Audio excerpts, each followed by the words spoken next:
Hi, in this video of HTML5, we will discuss about the server-sent events. Server-sent events are basically very important while working with anything like messaging, where I will get a message, I means client will get a message from the server, and as soon as that message arrives, there should be something happening in my web application and that pop-up should come out. So as we know that incoming message is not under client's control, it will be sent through server. So that's why we named it server sent events. We have already seen the events while implementing the web forms 2.0 where those were the client side events. Alright. So now in this particular example, what we are going to do, we can create any Python or PHP file which will send us a data, and that data will be shown to our client application. So let's see how these server sent events are handled in HTML5. So for the implementation of server sent event, first of all, we will have to install some server kind of feature. So and for that, I am here in the exam homepage, that is apachefriends.org, and here you can see the different versions and the different products for the exam server, and here I have downloaded for the Windows, and here is the setup file. So I will just execute that, and that will bring you to this simple wizard. So you can simply follow that, say next, and it will start the installation.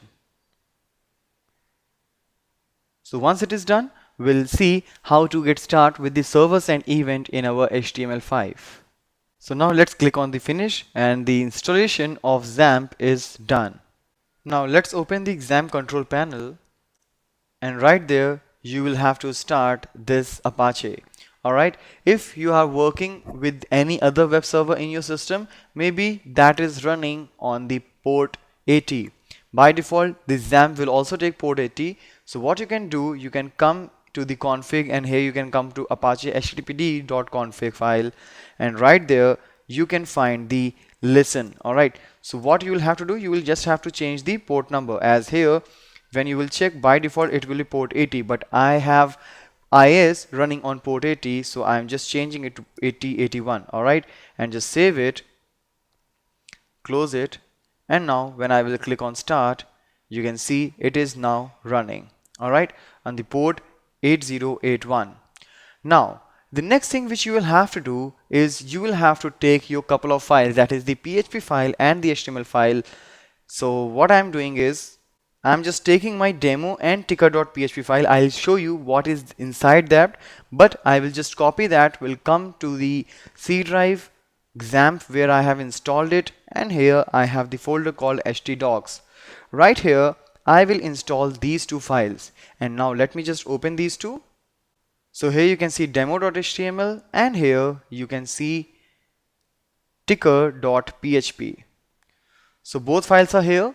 So in this ticker.php, what you can see is I'm just sending the file, I'm just sending the time in hours, minutes and second format. So as soon as it will get the time, this will be echoed on the web browser. Alright, so data, the server time is, and whatever time is there, and the location of ticker.php and demo.html is same. So what I'm doing is I'm just trying to access this particular file from this HTML. So what I have done for that, so here you can see event type is, if it's not defined, then we'll say that okay, it doesn't support the server sent events. But obviously if it is supporting that, then this particular condition will be true. And the first thing which we will do is we will check the event source, means from where I am getting the events. So that is ticker.php. Since it is the same path, I just give the file name, and source on message means as soon as I will get a message from this PHP, this function will be called, and what it will do, it will print the message sent by this PHP, so PHP file, that is this echo message. Alright, and that particular message will be set for the result, where result is this div. Alright, so basically I have a server, the XAMPP, and inside that I have a PHP file, because there should be something which will execute this PHP file. Alone it will not be able to execute. So since everything is done, let's come to the browser.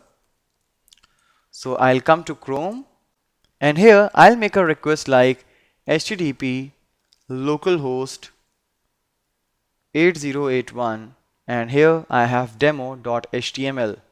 So here you can see that demo.html is giving me the time, means whatever time is there on the system, it is just sending me that. Alright, so this is the server sent event, because this PHP file is sending the events to the HTML, and from there we are reading it and we are putting that on the div over the web browser. So this is how you can start working with the server sent event. And since similarly as I worked with PHP, you can choose any of the platform of your own choice. Tutorialspoint.com. Simply easy learning.